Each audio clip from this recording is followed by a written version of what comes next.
तमसा नदी। अयोध्या से 20 किलोमीटर दूर है तमसा नदी। यहाँ पर श्री राम ने नाव से नदी पार की थी। श्रृंगवेरपुर तीर्थ, प्रयागराज से 20 से 22 किलोमीटर दूर श्री राम श्रृंगवेरपुर पहुंचे, जो निषादराज गुह का राज्य था। यहीं पर गंगा के तट पर उन्होंने केवट से गंगा पार करने को कहा था। श्रृंगवेरपुर को वर्तमान में सिंगरौर कहा जाता है। कुरई गांव, सिंगरौर में गंगा पार कर भगवान श्री राम कुरई में रुके थे।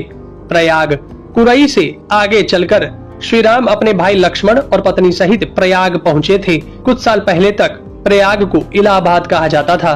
चित्रकूट, प्रभु श्री राम ने प्रयाग संगम के समीप यमुना नदी को पार किया और फिर पहुंच गए चित्रकूट। चित्रकूट वह स्थान है जहां श्री राम को मनाने के लिए भरत अपनी सेना के साथ पहुंचे थे, क्योंकि राजा दशरथ का देहांत हो चुका था। भरत ने यहाँ से श्री राम की चरण पादुका ले जाकर उनकी चरण पादुका रखकर राज्य किया था। सतना, चित्रकूट के पास ही सतना यानी मध्य प्रदेश में स्थित अत्रि ऋषि का आश्रम था। हालांकि पत्नी अनुसुईया के साथ महर्षि अत्रि चित्रकूट के तपोवन में रहा करते थे, लेकिन सतना में रामवन नामक स्थान पर भी श्री राम रुके थे, जहां ऋषि अत्रि का एक और आश्रम था। दंडकारण्य, चित्रकूट से निकलकर श्री राम घने वन में पहुंच गए। असल में यही था उनका वनवास। इस वन को उस काल में दंडकारण्य कहा जाता था। मध्य प्रदेश, छत्तीसगढ़ और महाराष्ट्र के कुछ क्षेत्रों को मिलाकर दंडकारण्य था। दंडकारण्य में छत्तीसगढ़, उड़ीसा, तेलंगाना एवं आंध्र प्रदेश राज्यों के अधिकतर हिस्से शामिल थे। दरअसल उड़ीसा की महानदी के इस पास से गोदावरी तक दंडकारण्य का क्षेत्र फैला हुआ था। इसी दंडकारण्य का ही हिस्सा है तेलंगाना का एक शहर भद्राचलम। गोदावरी नदी के तट पर बसा यह शहर सीता रामचंद्र मंदिर के लिए प्रसिद्ध है। यह मंदिर भद्रगिरी पर्वत पर है।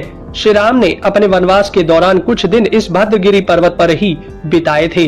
स्थानीय मान्यता के मुताबिक दंडकारण्य के आकाश में ही रावण और जटायु का युद्ध हुआ था और जटायु के कुछ अंग दंडकारण्य में आकर गिरे थे। दुनिया भर में सिर्फ यहीं पर जटायु का एकमात्र मंदिर है। दंडकारण्य वन अब सिमटकर वर्तमान में भारत के छत्तीसगढ़ राज्य में ही रह गया है। पंचवटी, नासिक, दंडकारण्य में मुनियों के आश्रमों में रहने के बाद श्री राम अगस्त्य मुनि के आश्रम गए। यह आश्रम नासिक के पंचवटी क्षेत्र में है, जो गोदावरी नदी के किनारे बसा है। यहीं पर लक्ष्मण ने सूर्पनखा की नाक काटी थी। श्री राम ने खरवादूषण के साथ युद्ध किया था। गिद्धराज जटायु से श्री राम की मैत्री भी यहीं हुई थी। वाल्मीकि रामायण अरण्य कांड में पंचवटी का मनोहर वर्णन मिलता है।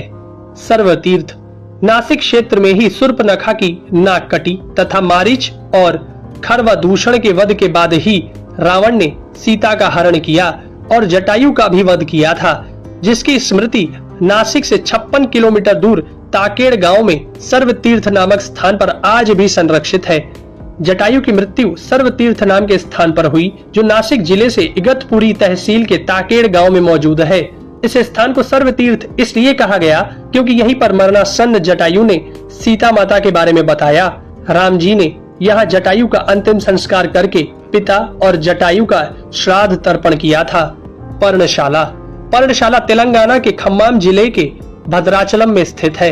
यह रामालय से लगभग 1 घंटे की दूरी पर स्थित है। पर्णशाला को पंचशाला या पंचशाला भी कहते हैं। पर्णशाला गोदावरी नदी के तट पर स्थित है। यही वह स्थान है जहां से सीता जी का हरण हुआ था। हालांकि कुछ मानते हैं कि इस स्थान पर रावण ने अपना विमान उतारा था। इस स्थल से ही रावण ने सीता को पुष्पक विमान में बिठाया था, यानी सीता जी ने धरती यहाँ छोड़ी थी।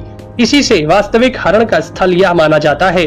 यहाँ पर राम सीता का प्राचीन मंदिर है। तुंगभद्रा, सर्वतीर्थ और पर्णशाला के बाद श्री राम लक्ष्मण सीता जी की खोज में तुंगभद्रा तथा कावेरी नदियों के क्षेत्र में पहुंच गए। तुंगभद्रा एवं कावेरी नदी क्षेत्रों के अनेक स्थलों पर वे सीता जी की खोज में गए। शबरी का आश्रम, श्री राम और लक्ष्मण सीता की खोज में तुंगभद्रा और कावेरी नदी को पार करते हुए चल दिए। जटायु और कबंध से मिलने के पश्चात वे ऋष्यमुख पर्वत पहुंचे। रास्ते में वे पंपा नदी के पास शबरी आश्रम भी गए, जो आज केरल में स्थित है। पंपा तुंगभद्रा नदी का पुराना नाम है। इसी नदी के किनारे पर हम्पी बसा हुआ है। रामायण में हम्पी का उल्लेख वानर राज्य किष्किंधा की राजधानी के तौर पर किया गया है। केरल का प्रसिद्ध शबरीमलय मंदिर तीर्थ इसी नदी के तट पर स्थित है। ऋष्यमुख पर्वत, मलय पर्वत और चंदन वनों को पार करते हुए वे ऋषिमुख पर्वत की ओर बढ़े। यहाँ श्री राम ने हनुमान और सुग्रीव से भेंट की, सीता जी के आभूषणों को देखा और बाली का वध किया।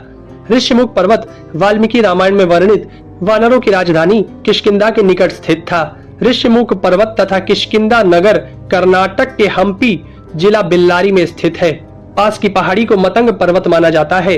इसी पर्वत पर मतंग ऋषि का आश्रम था जो हनुमान जी के गुरु थे। कोडिकरई। हनुमान और सुग्रीव से मिलने के बाद श्री राम ने वानर सेना का गठन किया और लंका की ओर चल पड़े। तमिलनाडु की एक लंबी तट रेखा जो लगभग 1000 किलोमीटर तक विस्तारित है, कोडिकरई समुद्र तट वेलांकनी के दक्षिण में स्थित है, जो पूर्व में बंगाल की खाड़ी और दक्षिण में पाल्क स्ट्रेट से घिरा हुआ है। यहाँ श्री राम की सेना ने पड़ाव डाला और श्री राम ने अपनी सेना को कोडिकरई में एकत्रित कर विचार विमर्श किया, लेकिन श्री राम की सेना ने उस स्थान के सर्वेक्षण के बाद जाना कि यहाँ से समुद्र को पार नहीं किया जा सकता और यह स्थान पुल बनाने के लिए उचित भी नहीं है। तब श्री राम की सेना ने रामेश्वरम की ओर कूच किया। रामेश्वरम समुद्र तट एक शांत समुद्र तट है और यहाँ का छिछला पानी तैरने और सन बाथिंग के लिए आदर्श है। रामेश्वरम प्रसिद्ध सनातन तीर्थ केंद्र है। भगवान श्री राम ने लंका पर चढ़ाई करने के पहले यहाँ भगवान शिव की पूजा की थी। रामेश्वरम का शिवलिंग श्री राम द्वारा स्थापित शिवलिंग है। धनुषकोडी या धनुषकोटी। 3 दिन की खोजबीन के बाद श्री राम ने रामेश्वरम के आगे समुद्र में वह स्थान ढूंढ निकाला जहां से आसानी से श्रीलंका पहुंचा जा सकता हो। उन्होंने नल और नील की मदद से उक्त स्थान से लंका तक का पुनर्निर्माण करने का फैसला लिया। धनुषकोडी भारत के तमिलनाडु राज्य के पूर्वी तट पर रामेश्वरम द्वीप के दक्षिणी किनारे पर स्थित एक गांव है। धनुषकोडी पनबन के दक्षिण पूर्व में स्थित है। धनुषकोडी श्रीलंका में तलेमन्नार से करीब 18 मील पश्चिम में है। इसका नाम धनुषकोडी इसलिए है कि यहाँ से श्रीलंका तक वानर सेना के माध्यम से नल और नील ने जो पुल यानी राम सेतु बनाया था, उसका आकार मार्ग धनुष के समान ही है। इन पूरे इलाकों को मन्नार समुद्री क्षेत्र के अंतर्गत माना जाता है। धनुषकोडी ही भारत और श्रीलंका के बीच एकमात्र स्थलीय सीमा है जहां समुद्र नदी की गहराई जितना है, जिसमें कहीं कहीं भूमि नजर आती है।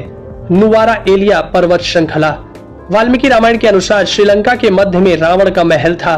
नुवारा एलिया पहाड़ियों से लगभग 90 किलोमीटर दूर बांद्रवेला की तरफ मध्य लंका की ऊंची पहाड़ियों के बीचों बीच सुरंगों तथा गुफाओं के भंवर जाल मिलते हैं।